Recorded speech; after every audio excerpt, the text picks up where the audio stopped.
እዚህ ነው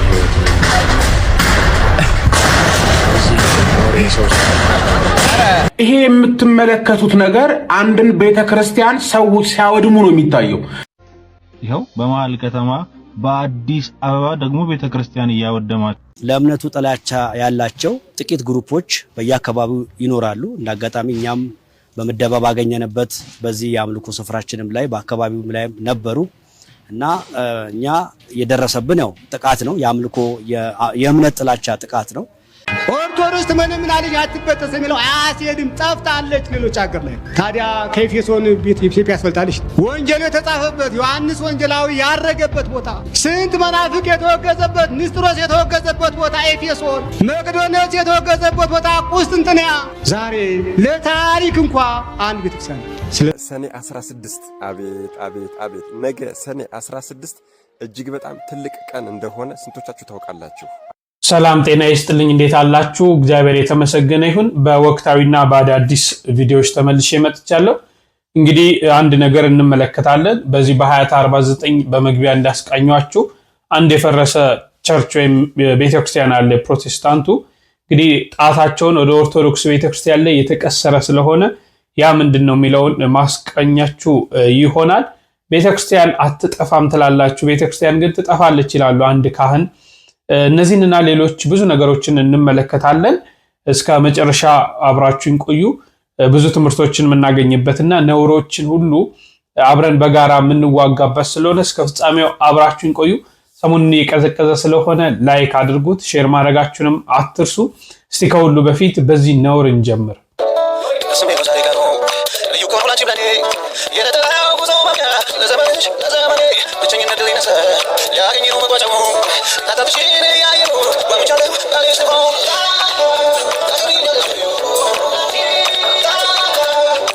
ይህንን ነውር መጋፈጥ አለብን። እውነት ይሄ እንግዲህ በዚሁ ባለንበት በሀገራችን በኢትዮጵያ የሆነ ነው፣ ያስታውቃል ቦታው። እኔ ለልምምድ ይሁን ለምን ይሁን ግራ ነው የሚያጋባው። የፈለገ ቢሆን በዚህ ደረጃ ወንድ ልጅ ተንበርክኮ ለወንድ ልጅ ቀለበት እያደረገ እጅ እየሳመ አሁን እንግዲህ ያለው ታገቢኛለሽ የሚል እንግዲህ አሁን እኔ በመጽሐፍ ቅዱስ ላይ እንዲህ አይነት ነገር አለ ብዬ አላስብም፣ በቤተክርስቲያናችን ዘንድ ማለት ነው። ግን ታገቢኛለሽ ብለው ሴቶችን ወንዶች በዘመኑ ቋንቋ ሰርፕራይዝ የሚያደርጉት ነገር አለ። ይሄንን ተከትሎ እንግዲህ አሁን ደግሞ ይሄ ቪዲዮ ለቀው እኔ በጣም የሚገርመኝ እንዲህ አይነት ቪዲዮዎች እንኳን ቫይራል ይወጣሉ። በጣም በሚገርመኝ በዚህ በቲክቶክ መንደር መልካም ነገር ስትሰሩ ሪፖርት ይደረግበታል፣ እንዲጠፋ ይሆናል። እንዲህ አይነት ነውሮች እንዲህ አይነት ብልግናዎች ሲሰሩ ደግሞ በደንብ ቫይራል ሆኖ ሰው ጋር እንዲዳረስ ይሆናል። እና አሁን ይሄ ምንድነው የሚባለው ሲሆን እንዲህ አይነት ቪዲዮዎችን ስናይ ሪፖርት እያደረግን ለሌላው ትውልድ ህፃናቱ እንዳያዩት ማድረግ ሲገባል ከፍ እናደርገዋለን። ግን ይሄን ነውር እንዴት ነው የምንጋፈጠው? እነዚህ ሰዎች ለልምምድም ይሁን ለፈለገ ነገር በእንዲህ አይነት ደረጃ መደረግ አለበት ወይ? ልምምድ ነው ብዬ አላስብም። ልምምድ ከሆነ መቅረጽ ምን አስፈለገ? ልምምድ ከሆነ ቪዲዮውን ቲክቶክ ላይ መልቀቅ ለምን አስፈለገ? ምን እያለማመዱን ነው? ምን እያስተማሩን ነው? ምን እያየን ነው? በእውነት ዓለም አውሮፓውያኑ መውጣት ያቃታቸውን እንዲህ አይነት ነውር ወደ ሀገራችን ገባ ማለት እኔ እንጃ። ታዲያ እግዚአብሔርስ ለምን አይጣላል? እግዚአብሔርስ ለምን አይጨክንብን? እግዚአብሔርስ ለምን ፊቱን አያዞርብን? እንዲህ አይነቱን ነገር አብረን በጋራ መዋጋት አለብን። ነገ ለልጆቻችን ነገ ለቀጣዩ ትውልድ እጅግ አስጊ ነው። ዛሬ በነፃነት መጓዝ በብዛት ሴት ልጅ ተደፈረች ሲባል ነው የምንሰማው። ወንድ ተደፈረ መባል ማይቀርበት ጊዜ እየደረሰን ነው። ስለዚህ እንጋፈጥ፣ እንጸልይ። ይልቅ ልጆቻችሁን በእንዲህ አይነት መንገድ አሳድጉ።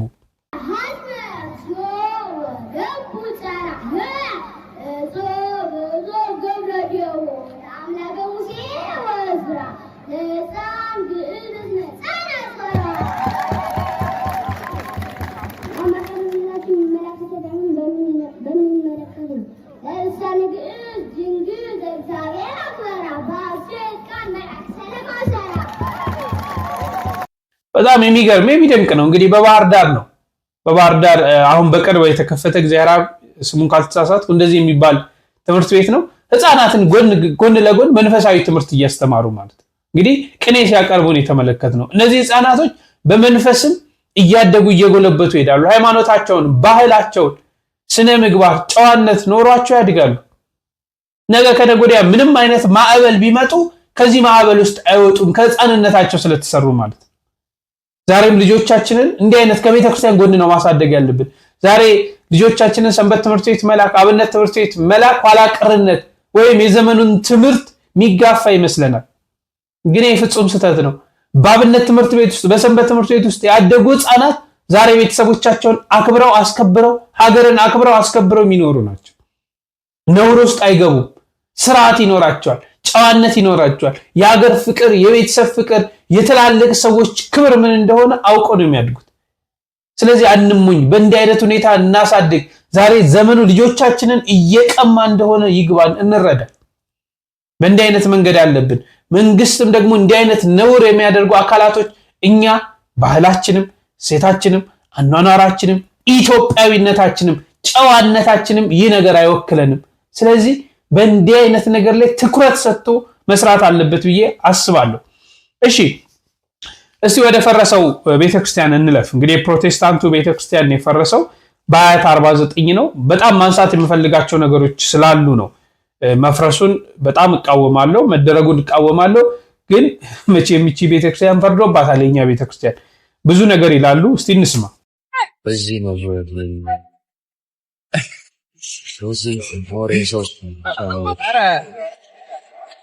ትሳሰሪያለሽ። ይሄ የምትመለከቱት ነገር አንድን ቤተክርስቲያን ሰዎች ሲያወድሙ ነው የሚታየው። ነገር ግን በጣም አሳዛኝ ነገር ምንድነው? ይሄ የሆነ ያለው በመሃል አዲስ አበባ ሀያት 49 መሆኑ ነው እንዴ! መሃል አዲስ አበባ የሚኖር ነዋሪ፣ የሰለጠነ ነዋሪ የሚባል እኔ በጣም በሚደንቅ ሁኔታ ከኔ ሃይማኖት በቀር ሌላ ሃይማኖት በዚህ ስፍራ ሊኖር አይገባም ብሎ በደቦ ወጥቶ አንድ ቤተክርስቲያን በዚህ መልኩ ያወድማል ማለት ነው። ደግሞ እኮ በቅርብ ጊዜ ውስጥ ከአንድም ሁለት ሶስት የተለያዩ እምነቶች በሆነ አካባቢ መኖር አልቻልንም፣ በሃይማኖታችን ብቻ እየተሰደድን ነው፣ እየሞትን ነው፣ እየተገደልን ነው ብለው የሚጮሁ ሰዎች ሌሎችን ሰዎች በተመሳሳይ መልኩ ለመጨቆን ሲሞክሩ መመልከት በጣም ያሳዝናል። ኦርቶዶክሳውያን ግን ምን ሆናችኋል? ምን ነካችሁ? አሁን በቅርቡ አይደል እንዴ አርሲ ላይ ያንን የሚያክል በቤተክርስቲያናችሁ ላይ መከራ የደረሰው? እንዴት መሀል አዲስ አበባ ላይ የኛን ቤተክርስቲያን እንደዚህ ታረጋላችሁ? ችግር የለውም፣ እኛ እንሰራዋለን። እግዚአብሔር ይመስገን። እግዚአብሔር እንደውም ጥሩ አደረጋችሁልን። ሰው ተነስቶ ባንድ ላይ በደንብ አድርጎ ይሰራዋል። እንደውም ጥሩ አደረጋችሁ። ግን ይሄ ከእናንተ የሚጠበቅ አይደለም። የተማራችሁ ህግ ያለበት ቦታ ላይ ሀገር ላይ ይህንን ማድረጋችሁ አይደል ነው። በእናንተ ቤተክርስቲያን ላይ እንዲደርስ የማትፈልጉትን ነገር በእኛ ላይ ማድረሳችሁ፣ ይህንን የዘራችሁትን ዘር ደግሞ አንድ ቀን ታጭዱታላችሁ። ለምን? የእግዚአብሔር ቃል ሰው የዘራውን ያንኑ ያጭዳል ስለሚል ማለት ነው። የእናንተ የኛን አፈረሳችሁ፣ ደግሞ በቅርቡም የእናንተ ፈርሶ ነበር፣ ደግሞ ሌላ የሚያፈርስ ደግሞ ይመጣባችኋል። ለምን? ያደረጋችሁት ይሄንን ነው ስለሆነ ማለት ነው። የእግዚአብሔር ቃል ሕያው ስለሆነ የሚያፈርስ ይፈርስበታል፣ የሚጠግን ይጠገንለታል። መልካም የሚያደርግ መልካም ነገር ይገጥመዋል፣ ክፉ ነገር የሚያደርግ ክፉ ነገር ይገጥመዋል። ለምን? የእግዚአብሔር ቃል ሰው የዘራውን ያንኑ ያጭዳል ስለሚል ማለት ነው። ስለዚህ ነገ ፈረሰብን፣ ቤተክርስቲያናችን ተቃጠለብን ብላችሁ ደግሞ እዚህ ቲክቶክ ላይ ትመጣላችሁ። መሀል አዲስ አበባ ላይ እንደዚህ የምታፈርሱ ከሆነ፣ መሀል አዲስ አበባ ላይ እንደዚህ ግፍ የምትሰሩ ከሆነ፣ ክፍለ ሀገሩማ እንደውም ብዙ ያን ያክል ያልተማረ ኃይል ባለበት አካባቢ እንደፈለገው ቢያደርገው ማን ተጠያቂ ያለው? ስለዚህ መሀል አዲስ አበባ ላይ እየኖራችሁ ተማራችሁ የተባላችሁ ሰዎች፣ እናቶች፣ አባቶች አረኑ ብቻ ንስሐ ግቡ። እኔ ልላችሁ የምችለው ንስሐ ግቡ። የእውነት ንስሐ ግቡ። ለሃይማኖታችሁ ቀንታችሁ ነው አይደለም። እውነት ለመናገር አይደለም። ሃይማኖታችሁ ይሄንን አላስተማራችሁም። ኦርቶዶክስ ቤተክርስቲያን ሂዱና አቃጥሉ፣ ሰውን ግደሉ ምናምን ብላ አታስተምርም። እና ንስሐ ግቡ፣ ወደ ጌታ ተመለሱ። እና ይሄን ቪዲዮ ሼር ኮፕሊንግ አድርጉ። የምር ይሄ ነገር አዲስ አበባ ላይ ነው። 15 ቀን እኮ አልሆነም እኮ ለአርሲዎች ድምጽ ስንሆን ሰዎች ይሄ እኮ መሀል አዲስ አበባ ላይ ነው፣ መሀል ከተማ ላይ ምንድነው እየሆነ ያለው? ቆርቆሮውን እንደዚህ የደበደባችሁት ገጀራ ብታገኙ ልትጠቀሙ ነበረ? ሰው ቢኖር ልትጠቀሙ ነበረ? ኦኬ አጋጣሚ ነበር የምትጠብቁት ማለት ክፍተት ነበር የምትጠብቁት የነበረው? እኮ ነውር እኮ ነው። እንዴት መልሶ ምንም አይነት ጥቃት በማያደርስባችሁ ማህበረሰብ ላይ ለምንድን ነው እንደዚህ ማድረግ የተፈለገው? ያውም አዲስ አበባ ላይ መሀል ከተማ ላይ ኦኬ እድል ነበር የሚጠበቀው። 15 ቀን አልሞላም እኮ እኔ ራሱ ድምጽ ኮንኩኝ 15 ቀን አልሞላም። አርሲ ላይ ስለተገደሉት ድምጽ ሰውን እኔ ራሱ 15 ቀን አልሞላኝም። መሀል አዲስ አበባ ላይ እንደዚህ አይነት ነገር ምን የሚሉት ነው? እድል ካገኛችሁ እሁድ ፕሮግራም ላይ ገጀራ ይዛችሁ ልትገቡ ነው። ግን ይሄ ነገር በህግ ደረጃ የሚያዝ ነው። በነገራችን ላይ እንደዚህ አይነት ነገሮች ናቸው ትንሽ ይሁኑና ተድበስብሰው ያልፉና ነገ ወደ ሌላ ደረጃ ያድጋሉ። ነገ እሁድ ፕሮግራም ላይ በተሰበሰብንበት ገጀራ ይዘው ይገባሉ።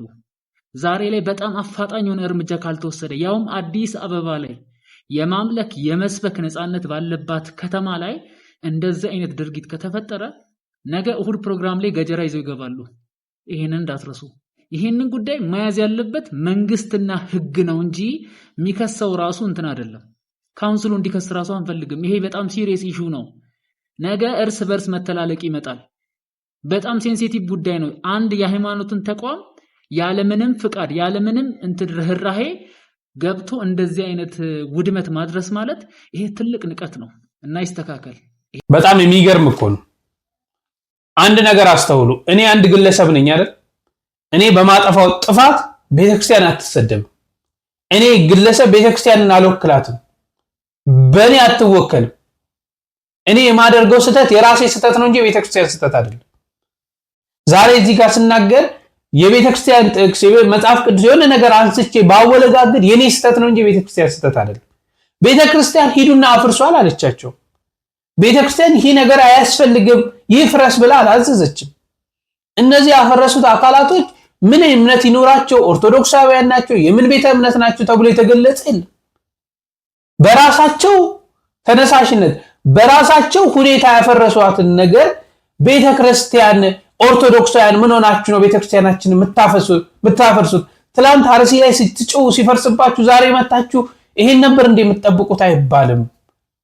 በፍጹም ይሄኛን አይወክለንም።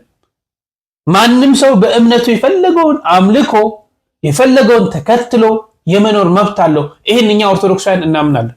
ፕሮቴስታንቱም በራሳቸው ቤተ እምነት እንደፈለጉ ሌሎቹም እኛም እንደፈለጉ በራሳችን ሰውን አንንካ፣ የሰው ሃይማኖት አንንካ፣ የሰው ድንበር ጋር አንምጣ፣ በሰላም ኑሩ ነው ቤተክርስቲያን ዘወትር የምታስተምረን። ቢቻላችሁ ከሰው ልጆች ጋር ሁሉ በሰላም በፍቅር ኑሩ ነው የምትለው። ከሙስሊሙም ከፕሮቴስታንቱም ከሌላ ቤተ እምነት በሰላም እንድንኖር ነው እንጂ ሄደን ቤተ እምነታቸውን እንድናጠፋ ቤተ እምነታቸውን እንድናፈርስ እኛ ቤት አታዘንም አትልከንም። ይልቅ ቤተ እምነት ማፍረስ አይደለም ምን ያደርጋል ቤተ እምነት ማፍረስ ሰውየው ላይ ካልተሰራ። እኛ ኦርቶዶክሳውያን በሻልነው አቅም እናስተምራለን። ሰውየው ሕንጻ ሥላሴው ወደ ቤቱ እንዲመለስ ነው እንጂ ያ ቤት ቢፈርስ ባይፈርስ ምን ለውጥ ይመጣል? ስላፈረስን የፕሮቴስታንት ቤተ እምነቶችን እናጠፋቸዋለን ማለት ነው እንዴ? ስለፈረሰ የፕሮቴስታንት እምነት ይመነምናል ማለት ነው እንዴ? አይደለም። ወንጌል ላይ ነው መስራት ያለብን። ስለዚህ ግለሰቦች ሄደው ባፈረሷት ቤተክርስቲያን ትላንት አርሲ ላይ በሰባዊነት አልተሰማችሁም እንዴ እናንተ? ታዲያ ትላንት አርሲ ላይ የሆነው ይበላችሁ የእጃችሁን ነው ይባላል? ግለሰቦች ባደረጉት ነገር አንዳንዴ ሰፋ አድርገን ማየት አለብን ብዬ አስባለሁ። እንደው በዚህ ላይ የኛም ቤተ እምነት ወንድሞች አንድ ጠበቃ የሰጠውንም አስተያየት ላስቃኛችሁ። አሁን ይሄም ማህፀን ልጅ ይወልዳል፣ መርገም ለልጅ ልጆቻቸው ያወርሳሉ። እነኚህም እናቶች ተብለው ይጠራሉ።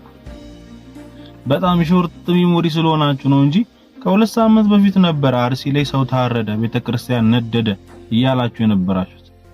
ይኸው በመሃል ከተማ በአዲስ አበባ ደግሞ ቤተክርስቲያን እያወደማችሁ ነው ያላችሁት።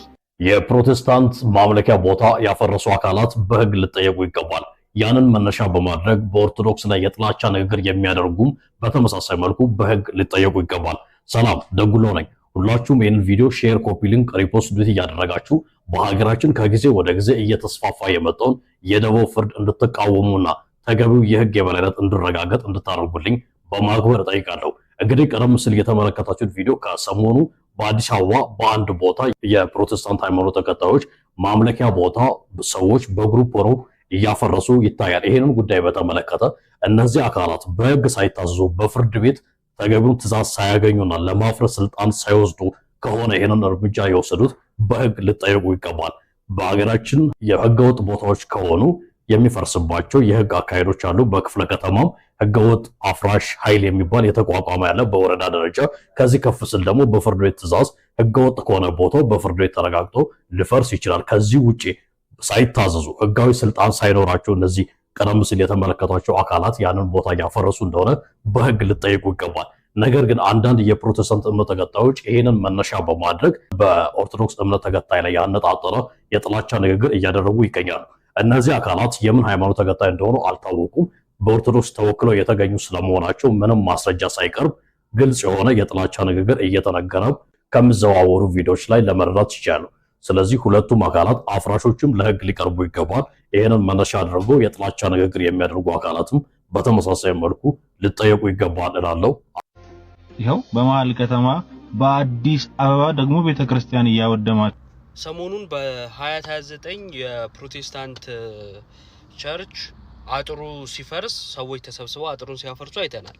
እና ልክ ነው ብዬ አላምንም። እኔ ማንም ይሁን ማን አንደኛ ሰዎቹ በውል ማናቸው አላማቸው ምንድነው አልተገለጸም፣ ሃይማኖታቸውም አልተገለጸም።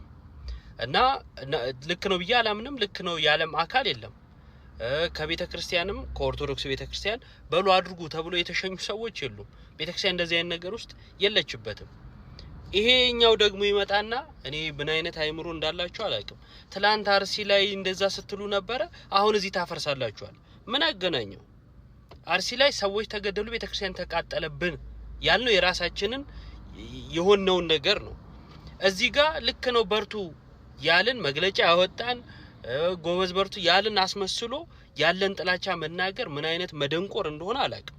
እና ይሄ ለእርስ በርስ ሰላም እንኳን ማይበጁ አይምሯቸው የተደፈነ ከእግዚአብሔር መንግስትና ከእግዚአብሔር ትምህርት የራቁ ሰዎች መሆናቸውን የዚህ ልጅ ሙሉ ቪዲዮ ያሳያቸዋል። እና አትክተቱ እንደዚህ አይነት ነገር ውስጥ። ኦርቶዶክስ ቤተክርስቲያን አትደግፈውም። የሰላም ቤት ነች፣ ሰላም ነው የምትፈልገው። ስለዚህ አትክተቷት፣ እጇን አታስገቡ። ሰዎቹን መጠየቅ ካለባችሁ ጠይቁ፣ በህግ ይጠይቁ። ምክንያት ይኖራቸዋል፣ በሚናገሩበት ቦታ ይናገሩ። እኛን ግን ጎትታችሁ አስገብታችሁ የሆነ ለስድድብ በር ከፋች አትሆኑ። እና አንተ ደግሞ ትንሽ ጭንቅላትን ለመጠቀም ብትሞክር ጥሩ ነው ብዬ አስባለሁ። እንደሰማችሁት ነው፣ ብዙውን ነገር አንስተዋል። ባይ ዘ ዌይ እነዚህ ይህን ያደረጉ አካላቶች በቁጥጥር ስር ውለዋል። እነዚህ ከላይ የምትመለከቷቸው ሰዎች በአዲስ አበባ አያት ኮንዶሚኒየም አካባቢ በሚገኝ አንድ ቤተክርስቲያን ላይ ከ10 ሚሊዮን ብር በላይ ግምት ያለው ዝርፊያና ውድመት ፈጽመዋል የተባሉ ግለሰቦች ናቸው። ጥቃት የደረሰበት ስፍራ በከተማ አስተዳደሩ ካቢኔ ውሳኔ ቦታ ተሰጥቶት አገልግሎት ላይ የሚገኘው የመንግስተ ሰማይ እንደራሴዎች ዓለም አቀፍ ቤተክርስቲያን ነው። ሰኔ 13 ቀን ምሽት 12 ሰዓት ላይ የዚሁ መንደር ነዋሪ የሆኑ 21 ግለሰቦች ቦታው የኛ ነው ለኛም ነው የሚገባው በሚል ሰበብ በቡድን በመደራጀት የቤተ ክርስቲያኑን ቅጥር ግቢ በኃይል ሰብረው ገብተዋል። በዚህም በግምት 10 ሚሊዮን 132 ሺህ ብር የሚያወጣ ንብረት አውድመዋል፣ ዘርፈዋል። በቁጥጥር ስር መዋላቸው ጥሩ ነው። ውለዋል። በሚጠየቁበት መንግስት በሚጠይቅበት በህግ ይጠይቃል። ይሄ በጣም የሚበረታታ ነው። አሁንም ደግሜ ማለት መፈልገው ደግሞ እነዚህ ራሱ የኦርቶዶክስ ቤተ እምነት ኦርቶዶክስ አፍራሽ እንደሆነች አድርገው የሚናገሩት አካላቶች ራሱ የሆነ መፍትሄ ሊሰጣቸው ይገባሉ እያስባሉ። የኛ ቤት አፍራሽ አይደለችም፣ አፍርሱ ብላም አላከችም። እኔም በግሌ ሁላችንም እንቃወማለን። ይሄን ትክክል አይደለም፣ መፍረስ የለበትም። ህገወጥ ከሆነ ግብራኤል አፍራሽ ግብራኤል በመንግስት ተቋቁሞ መንግስት አጣርቶ ከፈለገ ያፍርስ። ህገወጥ መሬት ወረራ ይዛቸዋል ከሆነ ምን አገባንኝ? ምን ይመለከተናል? ተገቢ ካልሆነ በህግ መንገድ ነው መሄድ ያለብን። ቦታችን የኛን ወስደው ከሆነ ወይነ ነገር ሆኖ ከሆነ ለሚመለከተው አካል አስገብቶ በህግ ነው እንጂ ያ ነገር መዳኘት ያለበት ማን እና ሃይማኖትን ከሃይማኖት ለማበጣበጥ የሚደረጉ ነገሮች ቢቆሙ። ደግሞ በዚህ እንጣላ ደግሞ ሰላም የሆነች አዲስ አበባ ናት። አሁን አዲስ አበባ ላይ ባለው ሁኔታ ደግሞ እንዲህ አይነት ነገር መጥቶ እርስ በርሳችን ሰላማችንን ሊበታትኑ ሰላማችንን ሊያውኩ የሚፈልጉ አካሎች ኃይሎች ካሉ ኃይል ይባሉ ይገባል ብዬ አስባለሁ። በዚህ ላይ ሐሳብ አስተያየታችሁን ስጡ። እስቲ እናንተ እስቲ ተመልከቱት።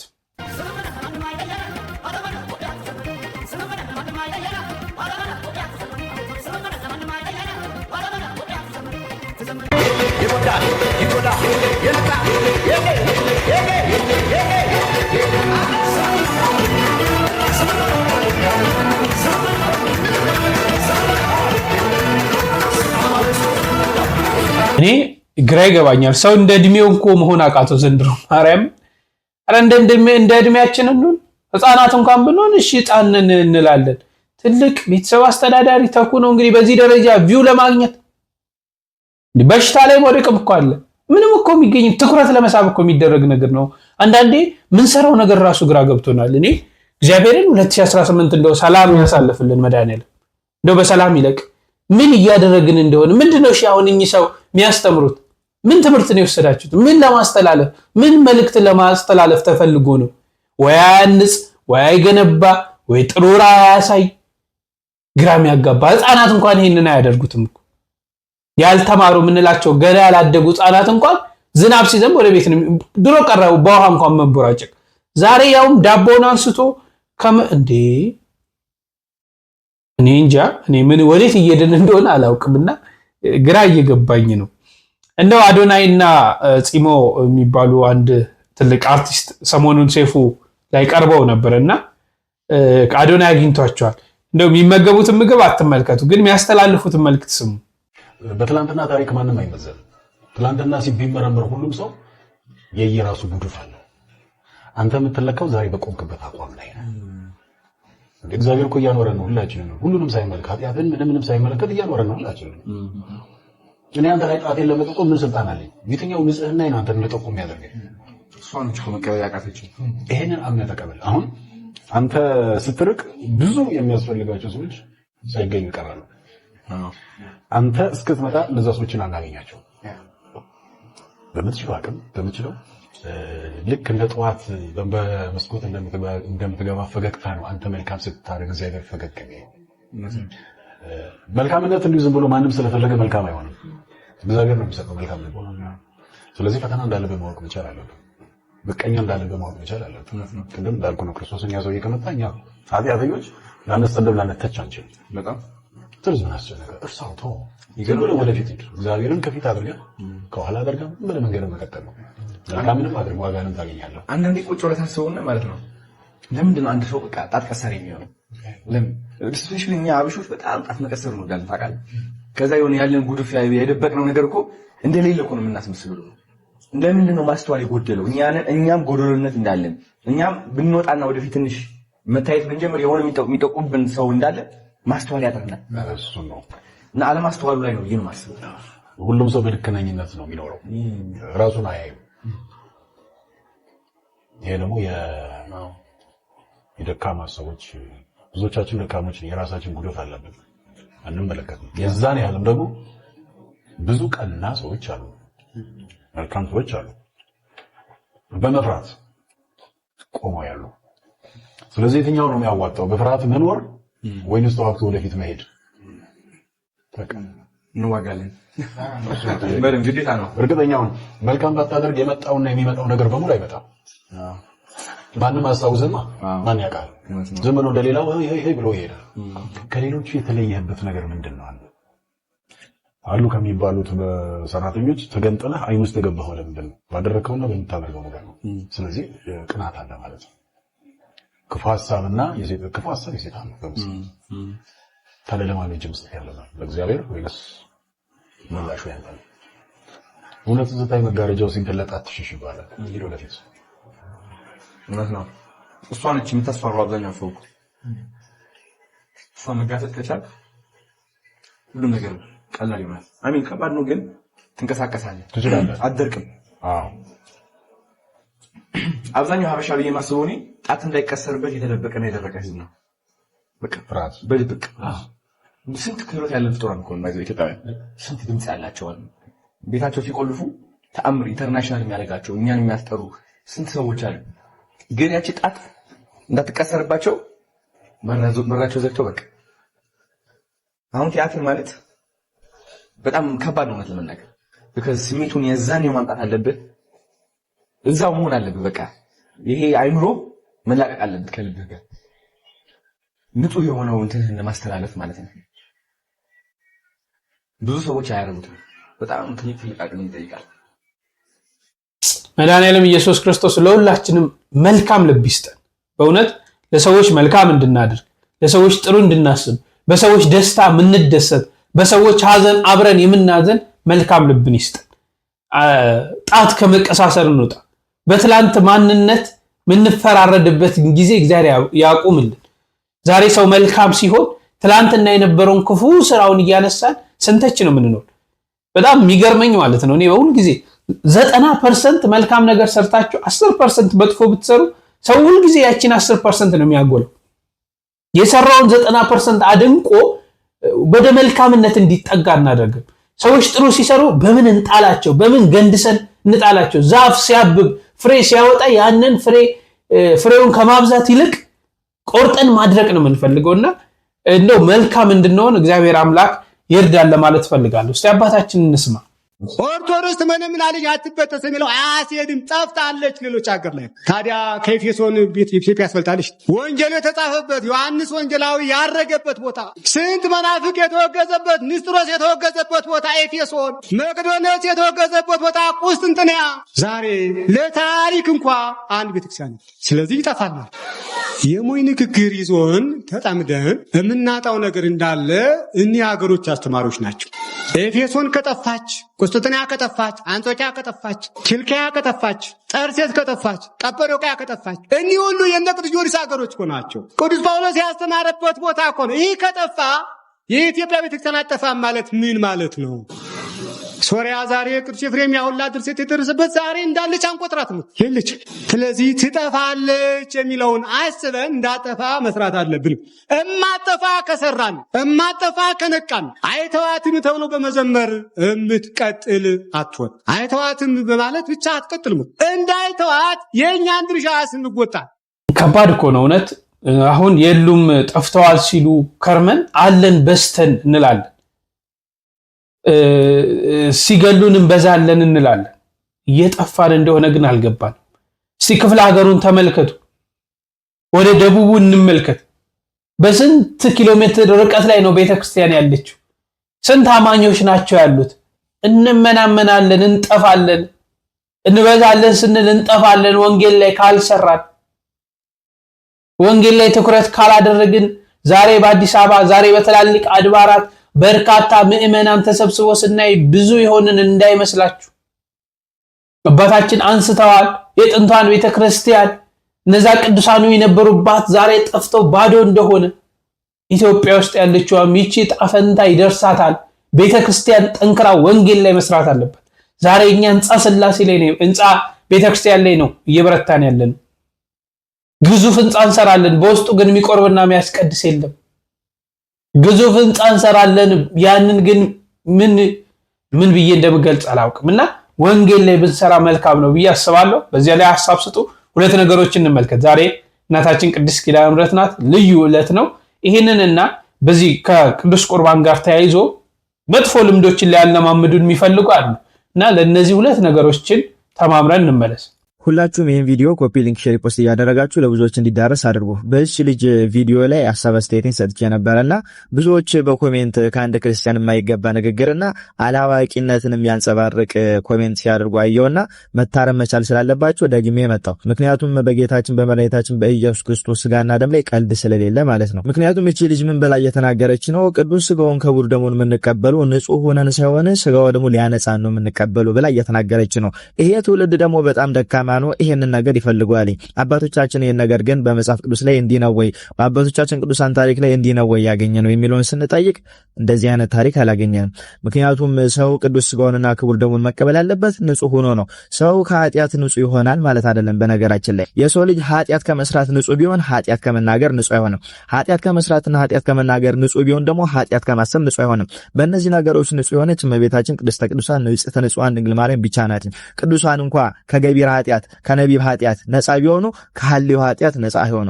ስለዚህ የሰው ልጅ ኃጢአት ሳይሰራ ይኖራል ማለት አይደለም። እና ምን ማለት ነው? ቅዱስ ሥጋውንና ክቡር ደሙን ስንቀበል ንጹህ መሆን አለብን ብለን ስንናገር ሲባል ቅዱስ ሥጋውንና ክቡር ደሙን ከመቀበላችን በፊት ንስሐ መግባት አለብን ማለት ነው። ለሰራነው ለዛ ኃጢአት ችግር የለውም፣ ኃጢአት ሰርተናል፣ ከዚህም በኋላ ኃጢአት መስራት አናቆምም፣ ስለዚህ ቅዱስ ሥጋው ደግሞ ዝም ብለን እንቀበል የሚል እሳቤ እንዳይኖር ሰው ኃጢአት ሲሰራ ንስሐ መግባት መቻል አለበት። ይሄንንም ቅዱስ ጳውሎስ በአንደኛ ቆሮንቶስ ምዕራፍ 11 ቁጥር 27 ላይ ሲናገር ማንም ሰው ያልተገባ ሆኖ ሳለ የጌታን ህብስት ቢበላና የጌታን ጽዋ ቢጠጣ የጌታን ስጋና ደም በማቃለሉ ይጠየቅበታል ብሎ ይናገራል።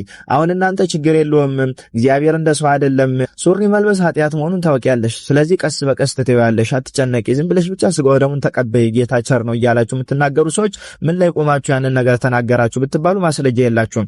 እኛ ግን የጌታን ስጋና ደም ስንቀበል ንጹህ ሆነን መቀበል መቻል አለብን ብለን ስንናገር ቅዱስ ጳውሎስን ጠቅሰን ነው የምንናገረው። እናንተ እስቲ የሆነ መጽሐፍ ጠቅሳችሁ ከአባቶቻችን ቅዱሳን ታሪክ ከመጽሐፍ ቅዱስ ከዋልድ መጽሐፍ ጠቅሳችሁ ትክክለኛ ከሆኑት ማለት ነው ከነሱ ጠቅሳችሁ ስጋው ደሙም ንጹህ ባንሆንም መቀበል እንችላለን የሚለውን ማስረጃ አስጡኝ። እኔ ግን በቅዱስ ጳውሎስ መልእክት ላይ ተመርኩዤ በአንደኛ ቆሮንቶስ ምዕራፍ 11 ቁጥር 27 ላይ የተናገረውን እነግራችኋለሁ። ማንም ሰው ያልተገባ ሆኖ ሳለ የጌታን ህብስት ቢበላና የጌታን ጽዋ ቢጠጣ የጌታን ስጋና ደም በማቃለሉ ይጠየቅበታል ብሎ ተናገረ። ስለዚህ ንጹህ ሳትሆን ሳይገባ ንስሐ ሳትገባ ከዛ ኃጢአት ተጸጽተ ተመልሰ ንጹህ ሳትሆን የጌታን ስጋና ደም ብትቀበል የጌታን ቅዱስ ስጋውንና ክቡር ደሙን ብትበላ ብትጠጣ በማቃለል ትጠየቅበታል። የመጀመሪያው በማቃለል። ሁለተኛ ደግሞ እንዲህ ብሎ ቁጥር 28 ላይ ተናገረ። ስለዚህ ማንም ሰው ይህን ህብስት ከመብላቱና ይህን ጽዋ ከመጠጣቱ በፊት ራሱን መመርመር አለበት ብሎ ቅዱስ ጳውሎስ ተናገረ። ራስን መመርመር ማለት እኮ ቅዱስ ስጋውን ክቡር ደሙን ከመቀበል በፊት የሰራውት ኃጢአት ምንድነው? ይሄን ኃጢአቴን ደግሞ መርምሬ ለካህን ማሳየት አለብኝ። ለዚህ ለሰራውት ኃጢአት ደግሞ ካሳ መካስ አለብኝ። ይሄንን ኃጢአት በሰራውበት በበደልኩበት ደግሞ ክርስቶስን ልካስ ብሎ ቀኖና መቀበል አለበት። ስለዚህ ማንም ሰው ይሄንን ህብስት ከመብላቱ ይሄን ጽዋ ከመጠጣቱ በፊት ራሱን መመርመር አለበት ብሎ ቅዱስ ጳውሎስ ተናገረ።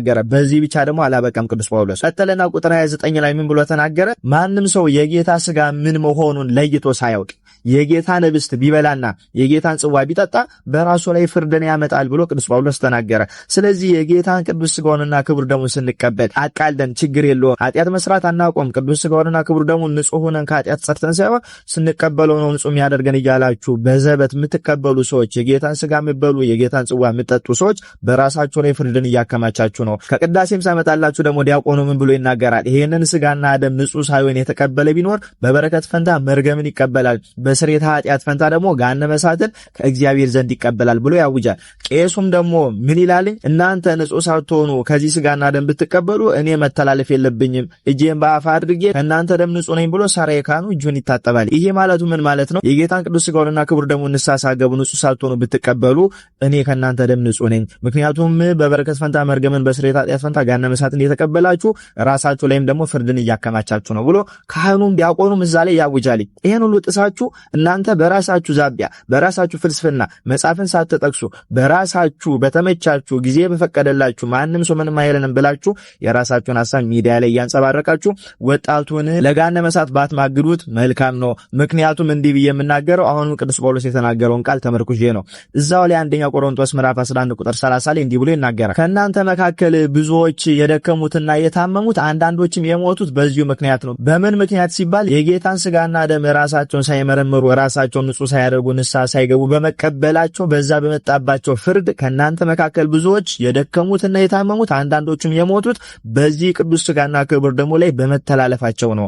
ስለዚህ እናንተ እንዲህ ብላችሁ የምትናገሩ ጊዜ ያገኘን ሰው ሰማልን ተወደደልን ንግግራችሁ ብላችሁ ከመጽሐፍ ቅዱስ ውጪ ከአባቶቻችን ታሪክ ውጪ ዝም ብላችሁ የራሳችሁን ፍልስፍና የምታራምዱ ሰዎች ማረፍ መቻል አለባችሁ። ሰው ንጹህ ይሆናል ብለን ስንናገር ምን ማለታችን ነው? ቅዱስ ስጋውንና ክቡር ደሙን ከመቀበሉ በፊት ንስሐ ይገባል ማለታችን ነው እንጂ የሰው ልጅ ከኃጢአት ንጹህ ሆኖ ዘላለሙን በንጽህና ይኖራል ማለት አይደለም። ይሄ የተቻለው ለእመቤታችን ለቅድስተ ቅዱሳን ለንጽሕተ ንጹሐን ድንግል ማርያም ብቻ ነው። አባቶቻችን ቅዱሳን እንኳን ኃጢአት ከመስራት ቢቆጠቡ ከመናገር ቢቆጠቡ ከማሰብ አይቆጠቡም ነበረ። ስለዚህ ከና ኃጢአታችሁ ሳይሆን ቅዱስ ስጋውን የምትቀበሉት በንስሐ ኃጢአታችሁን አጥባችሁ ንጹህ ሆናችሁ ነው መቀበል ያለባችሁ። ይሄን ብትተላለፉ ግን ብዙዎች የደከሙትና የታመሙት አንዳንዶች ሰዎችም የሞቱት ይህንን በመተላለፋቸው ነው ብሎ ቅዱስ ጳውሎስ የተናገረውን ቃል መዘንጋት መቻል የለባችሁም። እንዲህ ብለን ስንናገር እኛ ምዕመናንን እየገፋን ፈሪሳዊ ሆነን ቅዱስ ሥጋውና ክቡር ደሙን ማንም እንዳይቀበል ፈልገን ሳይሆን በስርዓት ሲሆን ሁሉ ነገር ያድናል ብለን አስበን ነው። በቤተ ክርስቲያናችን አስተምሮ ሰው በስራ ብቻ ሳይሆን ስራውን በስርዓት ስለሰራ ነው የሚጸድቀው እንጂ ስራውን ያለ ስርዓት ቢሰራ ለመክሰፍት ነው የሚዳረገው። ምክንያቱም ኦዛን መመልከት እንችላለን። ከዚያም ባሻገር ደግሞ የቅዱስ ዮሴፍ ልጅ ደግሞ ዮሳን መመልከት እንችላለን። ያለ ስርዓት ስራ ስለሰሩ ተቀስፈው ሙተዋል። ስለዚህ በዚህ አግባብ ብትሄዱ አንቺን ቪዲዮን ብታጠፊው ይሄ መመጻደቅ በጸሎታችሁ አስቡኝ ብሎ መናገሩ አያድንሽም። ትውልዱን በተሳሳተ መንገድ በተሳሳተ ትምህርት ያለ መጽሐፍ ቅዱስ ማስረጃ ያለ አባቶቻችን ታሪክ እየመራሽ ነው። ስለዚህ አስተካኪ። አንቺን የሚደግፉሽ የእነሱን ፍላጎት ስለተናገርሽላቸው እንጂ እውነት መሆንሽን አውቀው ልክ ነሽ ብሎ አስበው አይደለም። እነሱ የሚፈልጉትን ስለተነገራቸው፣ እነሱ የሚያስቡት ስለሆነላቸው፣ እነሱም ያንን እያደረጉ ስለሆነ እነሱን የሚደግፍ ሰው ስለተገኘ ነው አይዞሽ ጥሩ ነው በርቺ ብሎ የሚነግሩሽ እንጂ ትክክለኛ የመጽሐፍ ቅዱስ ማስረጃ የአባቶቻችን ታሪክ ስላለሽ አይደለም። ስለዚህ ቪዲዮን አጥፊው። እንደዚህ ብላችሁ ኮሜንት የምታደርጉ ክርስቲያኖችን ከኔ ጋር ሳይሆን ችግራችሁ ቅዱስ ጳውሎስ ከተናገረው ቃል ጋር ነው የሚሆነው ማለት ነው። ኮፒ ሊንክ ሼር ፖስት እያደረጋችሁ ነገ ሰኔ 16 አቤት አቤት አቤት ነገ ሰኔ 16 እጅግ በጣም ትልቅ ቀን እንደሆነ ስንቶቻችሁ ታውቃላችሁ? አደራ ይሄ ቪዲዮ እንዳያመልጣችሁ። አዎ ነገ ሰኔ 16 አንደኛና ዋናው ሊቀ መላእክት ቅዱስ ገብርኤል የራማው መልአክ ሊቀ መላእክት ቅዱስ ገብርኤል ወደ አረጋዊ ዮሴፍ በህልም ተገልጾ እጅግ በጣም ይገርማል። እናታችን ቅድስተ ቅዱሳን ቅድስት ድንግል ማርያምንና ሕፃኑን ልጇን መድኃኔዓለም ኢየሱስ ክርስቶስን ይዛ ከስደት በስደት በነበረችበት ጊዜ ማለት ነው ከግብጽ ወደ ኢየሩሳሌም እንድትመለስ የነገረበት ታላቅ ዓመታዊ ክብረ በዓል ነው። ስንክሳራችን ተስካረ ሚጠታ ለእግዝእትነ ማርያም ብሎ ያስቀምጠዋል ማለት ነው። አንደኛው ይሄ ነው። ሁለተኛው ደግሞ የቅዱሳን ባህታውያን የቅዱሳን ባህታውያን የበረሃውያን ይልቁንም ደግሞ የስውራን አበው አባቶቻችን ዓመታዊ በዓላቸው እንደሆነ ስንቶቻችሁ ታውቃላችሁ? ከሰው ከዓለምና ከኃጢአት ርቀው ንጽህ ጠብቀው ዕጸበ ገዳሙን ድምፀ አራዊቱን ግርማ ሌሊቱን የሌሊቱን ቁር የመዓልቱን ሐሩር ረሃቡን ጽሙን መራቆቱን እንግልቱን እንዲሁ በአጠቃላይ የሚገጥማቸውንና የሚደርስባቸውን ችግርና መከራ ሁሉ ስለ ክርስቶስ ፍቅር ብለው የታገሱ እስከ ዛሬ ድረስ የተነሱ አሁንም በዚህ ዘመን ያሉ ለወደፊቱም የሚነሱ ቅዱሳን ባህታውያን አባቶቻችንና እናቶቻችን ዓመታዊ ክብረ በዓላቸው ነገ ሰኔ 16 ነው። ወገኖቼ ዛሬም በየበረሃው የወደቁ ስለ ዓለም ምሕረትን የሚለምኑ ለሰው ልጆችን ሰላምን የሚማጸኑ እጅግ በጣም የማናውቃቸው የማይገቡን ስውራን ቅዱሳን አሉ እና ይህንን ሰኔ 16 የሚከበረውን የባህታውያን ክብረ በዓል ልናከብር ይገባል። ሌላውና ሶስተኛው ነገ ሰኔ 16 ስም አጠራሩ የከበረ ሽምግልናው ያማረ ታላቁና ቅዱሱ አንጋፋው አባታችን አባ አቡናፍር ገዳማዊ የእረፍት በዓሉ ነው። ስለዚህ ወገኖቼ በእነዚህ በሶስቱ ምክንያቶች የተነሳ የነገው ሰኔ 16 ቀን ልዩ ቀን ነው። በደንብ ልናከብረው ይገባል ማለት ነው። ሁላችሁም እንደምታውቁት ነገ ሰኔ 16 እናታችን ቅድስት ኪዳነ ምሕረት ወርሃዊ በዓሏ ነው። እናታችን ቅድስተ ቅዱሳን ቅድስት ድንግል ማርያም ደግሞ ከግብጽ ከስደቷ ወደ ኢየሩሳሌም የተመለሰችበት ቀን ነው። ከዚያም ውጭ ደግሞ የባህታውያን የቅዱሳን የገዳማውያን የበረሃውያን አባቶቻችን የሁሉም የሴቶችም የወንዶችም ቅዱሳን እናቶቻችንና አባቶቻችን ዓመታዊ ክብረ በዓላቸው ነው። ቅዱሱ አባታችን ገዳማዊው አባ አቡናፍርም የእረፍት በዓላቸው ነው። ለመሆኑ ቅዱሱ አባታችን አባ አቡናፍር ገዳማዊ ማን ናቸው? ስለ ቅዱሱ አባታችን አባ አቡናፍር በሁለት ደቂቃ ውስጥ ልንገራችሁ። አደራ እናንተም በደንብ አድርጋችሁ ኮፒ ሊንክ እያደረጋችሁ እስከ መጨረሻ ድረስ ተከታተሉት። በ5ኛው መቶ ክፍለ ዘመን በምድረ ግብጽ የተገኘው ይሄ ቅዱስ አባት የተነሳበት ጊዜ ስርዓተ ምንኩስና የተስፋፋበት ባህታውያን እንደ ሰማይ ከዋክብት እንደ ምድር አሸዋ የበዙበት ጊዜ ነበር። ታዲያ ይሄ ቅዱስ አባታችንም ከክርስቲያንና ከደጋግ ወላጆቹ ተወልዶ በክርስትና በስርዓተ ቤተክርስቲያን አድጎ በወጣትነቱ መንኗል። ስርዓተ ምንኩስናን ከታላቁ አባት ከአባ ኤስድሮስ ተምሮ በዚያ በጾም በጸሎትና በስግደት እየተጋደለ አበው መነኮሳትን እያገለገለና እየታዘዘ ከኖረ በኋላ ከዕለታት አንድ ቀን ግን እርሱ ባለበት ገዳም መነኮሳቱ ተሰብስበው በበረሃ ስለሚኖሩ ባህታውያን ክብርና አስደናቂ ተጋድሎ ሲነጋገሩና ሲያወሩ ሰማ። ታዲያ እርሱ ደግሞ ባህታውያን በበረሃ መኖራቸውን ፈጽሞ አያውቅም ነበረ። የመጨረሻው ተጋድሎ ምንኩስና እንደሆነና መነኮሳት ብቻ ለክርስቶስ ፍቅር ዓለምን ንቀው ሲጋደሉ እንደሚኖሩ ብቻ ነበርና የሚያስበው። ይህን ነገር በሰማ ጊዜ እጅግ በጣም ተመስጦ ወደ መምህሩ ወደ አባ ኤስድሮስ ሄደና ባህታውያን በበረሃ የሚኖሩ አሉ እንዴ ብሎ ጠየቃቸው። እርሳቸውም አዎ ልጄ፣ ከዚህ በጣም ርቀው ንጽህናቸውን ጠብቀው ከሰውና ከዓለም ተለይተው ከኃጢአት ርቀው የሚኖሩ ባህታውያን አሉ አሉት። በዚህ ጊዜ ይሄ ቅዱስ አባት አባ ኤስድሮስን በዚህ ካሉት መነኮሳትና በበረሃ ካሉት ባህታውያን ማን ይበልጣል አላቸው። እርሳቸውም እንዴ ልጄ፣ እነርሱ ይበልጣሉ። ዓለም እንኳን ከነ ክብሯ የእግራቸውን ትቢያ አታክልም፣ ክብራቸው ታላቅ ነው አሉት። እኛ መነኮሳት ብንታመም የሚጠይቀን፣ ብናዝንና ብንቸገር ብንጨነቅ የሚያጽናናን ሰዎች ከጎናችን ሌሎች ወንድሞች መነኮሳት አሉ። እነርሱ ግን ከእንስሳትና ከአራዊት ጋር ነው በበረሃ የሚኖሩት። ማንም የሚያያቸውና የሚጠይቃቸው የሚያጽናናቸው የለም ብሎ ነገሩት። ይህንን አስደናቂ ነገር የሰማው ቅዱሱ አባታችን አባ አቡናፍር ጊዜ አላጠፋም። ቀጥታ አባቱን አባ ኤስድሮስን ተሰናብቶ ብቻውን ወደ በረሃ ሄደ። ወደ በረሃም ከተጓዘ ከብዙ ቀናት በኋላ አንድ ባህታዊ አግኝቶ ስርዓተ ባህታውያንን ስርዓተ ብሕትውናን ከእርሳቸው ዘንድ ተምሮ እንደገና አሁንም ወደ ጥልቁ በረሃ ብቻውን ተጓዘ። ከብዙ ቀናት መንገድ በኋላ አንድ ሰፊ ሜዳ አገኘ። በዚህ በረሃማ ሰፊ ሜዳ ላይ አይደለም ዛፍ መጠለያ ቀርቶ ሳር እንኳን አልበቀለበትም፣ የውሃ ዘር እንኳን የለበትም ነበረ። በዚህ ቦታ የሰው ልጅ ይቅርና አራዊት እንኳን አይገኙበትም ነበረ። ይሄ ቦታ ፀሐዩ የበረታበት ምንም አይነት ልምላሜ የሌለበት ታላቅ በረሃ ነበር። ለቅዱሱ አባታችን ለአባ አቡናፍር ግን ይሄ ቦታ ተመራጭ ነበር። ምክንያቱም ቅዱሳን ይሄ አያሳስባቸውምና ምግባቸውም ልብሳቸውም መጠጣቸውም ፍቅረ ክርስቶስ ነውና። እጅግ በጣም የሚገርመውና የሚደንቀው ነገር ቅዱሱ አባታችን አባ አቡናፍር እጃቸውን ዘርግተው ወደ ላይ ጸሎት ባደረጉ ጊዜ ወዲያው ከፊት ለፊታቸው አንዲት የተምር ዛፍ በቀለችላቸው። ከእግራቸው ስር ደግሞ ውሃ ፈለቀላቸው። እጅግ በጣም ይገርማል። ከዚህ በኋላ እኒህ ቅዱስ አባት ተጋድሏቸውን ተያያዙት። ሰውነታቸው ላይ ያለው ያ ልብሳቸው አልቆ ከብዙ ዓመታት በኋላ ጺማቸው አድጎ ጸጉራቸው የራሳቸው ጸጉር አድጎ ሰውነታቸውን እንደ ልብስ አለበሰላቸው። ወገኖች በዚህ ቦታ የሰው ዘርን ሳያዩ ለ60 ዓመታት ለ60 ዓመታት ብቻቸውን በተጋድሎ ኖሩ። ጊዜ እረፍታቸው ሲደርስ ግን መድኃኔዓለም ኢየሱስ ክርስቶስ የቅዱሳንን ተጋድሎ የመነኮሳትን የባህታውያንን ተጋድሎ የሚጽፉትን ታላቁን ቅዱሱን አባታችንን አባ በፍኑትዮስን ወደዚያ ቦታ አነሳስቶ ላካቸው። ቅዱሱ አባታችን አባ በፍኑትዮስም ከአባ አቡናፍር ጋር ተገናኝተው አባ አቡናፍር እንዴት ወደዚህ በረሃ እንደመጡ ስለ ባህታውያን እንዴት እንዳወቁ በደንብ አድርገው ለአባ በፍኑትዮስ ከነገሯቸው በኋላ ቃለ እግዚአብሔርን በደንብ ተጨዋውተው ሲጨርሱ የቅዱሱ አባታችን የአባ አቡናፍር አካሉ ተለወጠ፣ እንደ እሳት ነደደ።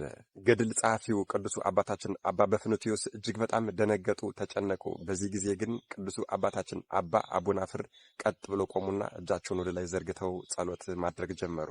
ጸሎታቸውን አድርገው እንደጨረሱም ተንበርክከው አማተቡና እንደሰገዱ በዚያው ነፍሳቸው ከስጋቸው ተለየች። ቅዱሱ አባታችን አባ በፍኑትዮስ እጅግ በጣም ተገርመውና ተደንቀው እያለ ቅዱሳን መላእክት ከሰማይ ወርደው የቅዱሱን አባታችን የአባ በፍኑትዮስን ነፍስ በዝማሬና በማህሌት እያሸበሸቡና እያጨበጨቡ አጅበው ወደ ሰማይ አሳረጓት። እጅግ በጣም የሚገርመው ነገር አባ በፍኑትዮስ በዚህ እየተገረሙ ዞር ሲሉ ደግሞ ከአባ አቡናፍር ጋር ለ60 ዓመታት የኖረችው የተምር ዛፍም ወድቃለች፣ ቅርንጫፏም ደርቋል፣ ምንጩም ደርቆ ነበረ። እንግዲህ ወገኖች ቅዱሱ አባታችን አባ አቡናፍር ማለት እኒህ ናቸው ማለት ነው። የሚያውቁትን ለማያውቁት ማሳወቅ በጎነት ነውና በሚቻላችሁ መጠን ይሄ ቪዲዮ ለሁሉም ሰው እንዲዳረስና የነገው የሰኔ 16ን ሶስቱንም ትላላቅ ክብረ በዓላት እንዲያከብሯቸው በሚቻላችሁ መጠን በደንብ አድርጋችሁ ኮፒ ሊንክ አድርጉት። ለቤቱ አዲስ የሆናችሁ ፎሎ ማድረግ እንዳይረሳ። መድኃኔዓለም ኢየሱስ ክርስቶስ ከቅዱሳኑ ረድኤት፣ በረከት፣ ምልጃ፣ ቃል ኪዳን፣ ፍቅር አይለየን። ቃለ ሕይወትን ያሰማልን። ለወንድሞቻችን ሰፋ ያለ ሐሳብ ሰፋ ያሉ ትምህርቶችን አንስቷል። በዚህ ላይ ምንም ጨምረው ነገር የለም። እግዚአብሔር በእድሜ በጸጋ ይጠብቀን። ሁላችንም ከኃጢአታችን ተመልሰን ንስሐ ገብተን ስጋውን በልተን ደሙን ጠጥተን የመንግስቱ ወራሾች ለመሆን ያብቃን። አገራችን እግዚአብሔር አምላክ ሰላሟን ይመልስልን። በሌላ ጊዜ እስክንገናኝ ቸር ቆዩልኝ።